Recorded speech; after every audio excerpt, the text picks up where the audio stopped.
বিসমিল্লাহির রহমানির রহিম। বঙ্গবন্ধুকে নিয়ে কিছু কথা। কারণ হলো যে ইদানিং বেশ কিছু চোর বাটপার বের হয়েছে।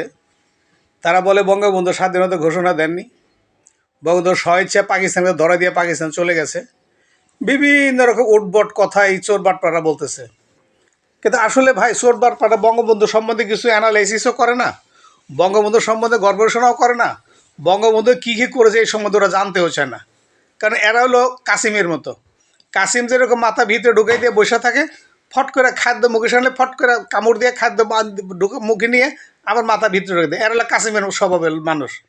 কারণ হলো, আমি বঙ্গবন্ধু সে 68-এর আন্দোলন থেকে নিয়ে স্বাধীনতা যুদ্ধ পর্যন্ত ওতপ্রোতভাবে জড়িত ছিলাম আমলীগের সাথে।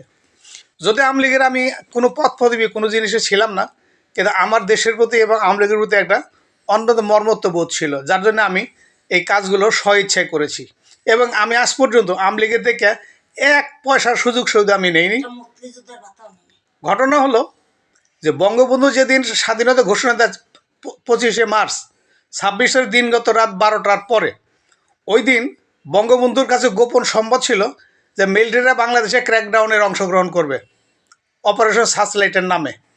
এখন ওই দিন রাত্রে 12টার পরে যখন ঢাকা বিশ্ববিদ্যালয় এবং পুলিশ লাইনে মিলিটারিরা পাকিস্তানি হানাদার বাহিনী আক্রমণ করে, বঙ্গবন্ধুর সংবাদ আসে যে এই ঢাকা বিশ্ববিদ্যালয় এবং পুলিশ লাইনে পাকিস্তানের হানাদার বাহিনী আক্রমণ করেছে। বঙ্গবন্ধু ঠিক তখনই স্বাধীনতা ঘোষণা দেন। বঙ্গবন্ধুর কাছে স্বাধীনতার কাগজটা লেখা ছিল এবং যেই কাগজটা চিটাগাং হান্নানের কাছে পাঠানো হয়েছিল যে বঙ্গবন্ধু স্বাধীনতার ঘোষণার বাণী।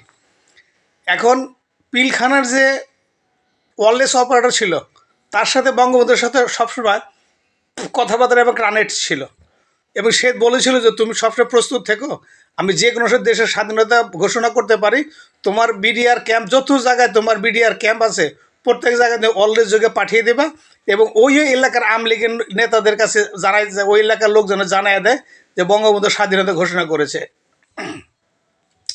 মাঝখানে আর একটা ঘটনা হলো বলদা গার্ডের ওয়ারি বলদা গার্ডেনে বঙ্গবন্ধুর কথা অনুযায়ী ওখানে কম পাওয়ারের একটা ট্রান্সমিটার লাগানো ছিল বাংলাদেশ রেডিওর। যে রেডিওর মাধ্যমে বহু লোক শুনেছে বঙ্গবন্ধুর স্বাধীনতা ঘোষণা দেওয়ার কথা, আমিও শুনেছি। এখন এই যে বলদা গার্ডেনের যে শর্ট পাওয়ারের একটা ট্রান্সমিটার সংযোগ করা ছিল, এটা তো বঙ্গবন্ধু আর কী কী করেছে সেই সেই ট্রান্সমিটার থেকে তো বঙ্গবন্ধুর ভাষণ প্রচারিত হয়েছে।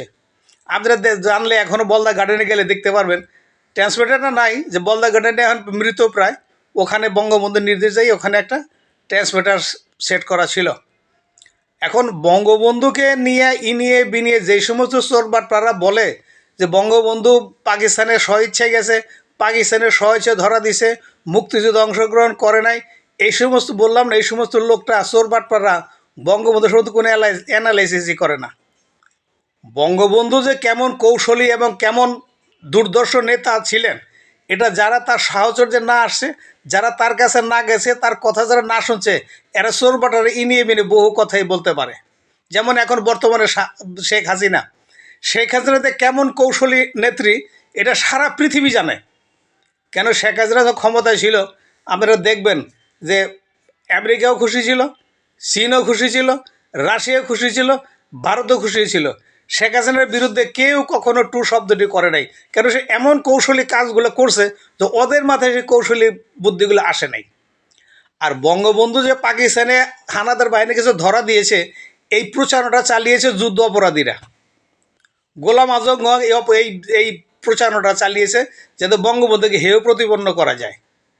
বঙ্গবন্ধু যে কত বড় কৌশলী নেতা ছিল, বঙ্গবন্ধু এরা সব লোক চিন্তা করছে যে বঙ্গবন্ধু 25 তারিখে ক্র্যাকডাউনের আগে যদি স্বাধীনতা ঘোষণা দিত, তাহলে বঙ্গবন্ধু বিচ্ছিন্নতাবাদী নেতা হিসেবে ধরা পড়ে যেতেন, সাথে সাথে ফাঁসি হয়ে যেত।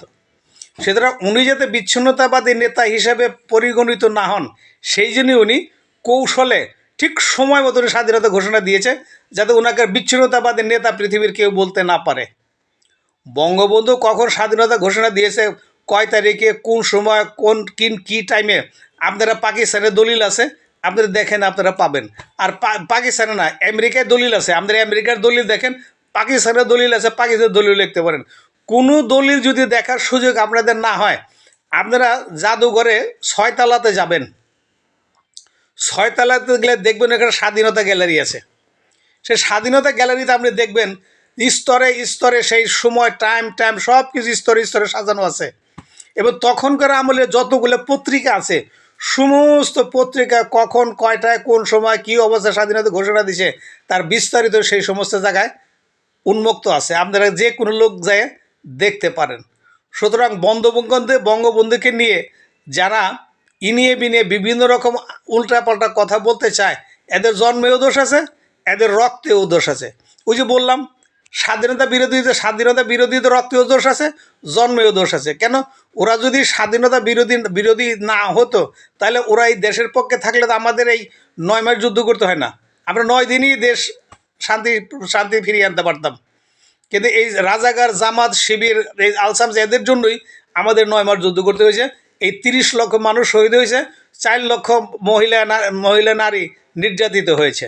সুতরাং জামাত শিবিরের কোনো কথা শুনে যারা এই সমস্ত আজে বাজে কথা সায় দেবে বলবে, একটা সময় তাদেরও বিচার হবে এই বাংলার মাটিতে। সুতরাং বঙ্গবন্ধুকে যখন যে কথাই বলতে চান, চিন্তা ভাবনা করে বললেন। আমরা বঙ্গবন্ধুর সাথের লোক এখনও জীবিত আছি। সুতরাং আপনারা পার পেয়ে যাবেন এরকম মনে করেন না। কেন? আপনাদের আমি এর আগে বলছি যে স্বাধীনতা বিরোধীদের, যুদ্ধ অপরাধীদের 1 বিন্দু ছাড় দেওয়া হবে না কোনো জায়গায়, ইনশাল্লাহ।